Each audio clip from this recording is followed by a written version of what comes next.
Assembly ఎన్నికలు సమీపించిన వేళ తమిళనాడులో మళ్లీ గవర్నర్ వర్సెస్ స్టాలిన్ సర్కార్ వివాదం రాజుకుంది. అసెంబ్లీ సమావేశాల ప్రారంభం సందర్భంగా గవర్నర్ రవి తన ప్రసంగాన్ని బహిష్కరించారు. జాతీయ గీతానికి అసెంబ్లీలో తగిన గౌరవం ఇవ్వలేదని ఆగ్రహం వ్యక్తం చేశారు.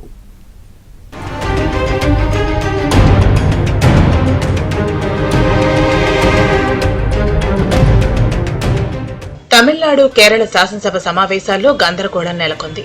తమిళనాడు శాసనసభ సమావేశంలో తన ప్రసంగాన్ని చదవకుండానే గవర్నర్ ఆర్ఎన్ రవి వెళ్లిపోయారు. ఈ ఏడాది శాసనసభ తొలి సమావేశం గవర్నర్ ప్రసంగించాల్సి ఉంది. అయితే తమిళ తల్లి ప్రార్థనా గీతం తర్వాత జాతీయ గీతం ఆలపించాలని స్పీకర్ గవర్నర్ ని కోరగా అందుకు నిరాకరించడంతో ఆయన వెళ్లిపోయినట్లు తెలుస్తోంది. అన్ని శాసనసభల్లోనూ గవర్నర్ ప్రసంగానికి ముందు తర్వాత జాతీయ గీతాన్ని పాడతారని, ఇక్కడ ప్రసంగానికి ముందు ఆలపించాలని కోరినా ఉద్దేశపూర్వకంగానే నిరాకరించారని లోక్ భవన్ వెల్లడించింది. కానీ డీఎంకే ఎమ్మెల్యే వాదన మరోలా ఉంది.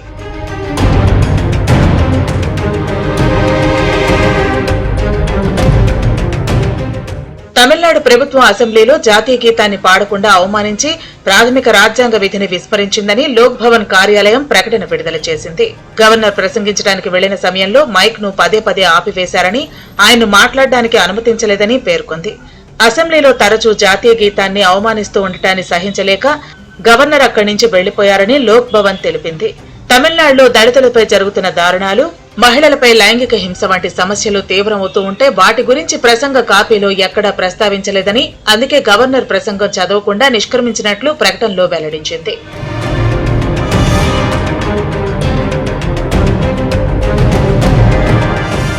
గవర్నర్ చర్యలపై తమిళనాడు ముఖ్యమంత్రి ఎంకే స్టాలిన్ కీలక ఆరోపణలు చేశారు. తమిళనాడు ప్రభుత్వం రూపొందించిన ప్రసంగ కాపీలో గవర్నర్ అభిప్రాయాలను చేర్చాలనే నిబంధన ఎక్కడా లేదన్నారు. ఆర్ఎన్ రవి ఉద్దేశపూర్వకంగానే సభను అవమానించడానికి ఇలాంటి పనులు చేస్తున్నారని డీఎంకే ఎమ్మెల్యేలు మండిపడుతున్నారు. గవర్నర్లను అడ్డుపెట్టుకుని కేంద్ర ప్రభుత్వం డ్రామాలు ఆడిస్తోందని ఆగ్రహం వ్యక్తం చేస్తున్నారు. So Union government has adopted a governor based tactics in order to make the movement of any state assembly resolutions getting delayed or inhibited or referral to the president. That governor position is not essential based on various union government appointed commissions, including Sarkari Commission, which has clearly stated the role of governor is very, very insignificant for a state to perform. CM Stalin, DMK నేతలపై BJP MLA వనతి Srinivasan విమర్శలు గుప్పించారు. రాజ్యాంగబద్దమైన పదవిలో ఉన్న governor ను స్టాలిన్ అవమానించారని మండిపడ్డారు.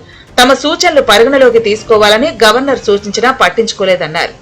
The customary right of the assembly has been broken by the honorable governor and they are not accepting it, and above all he has ridiculed the position of the governor by saying the saying of Artikadadi, what is the necessity of a bird for a goat.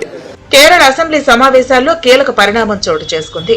సమావేశాల ప్రారంభం సందర్భంగా governor Rajendra Vishwanath Arlekar ప్రభుత్వం ఇచ్చిన ప్రసంగ కాపీలో కొన్ని అంశాలను చదవలేదని ముఖ్యమంత్రి పినరయి విజయన్ పేర్కొన్నారు. ప్రసంగంలో 12వ పేరా నుంచి 15వ పేరా వరకు చదవలేదని స్పీకర్ కు తెలిపారు. గవర్నర్ చేసిన పని రాజ్యాంగ విరుద్ధమని అన్నారు.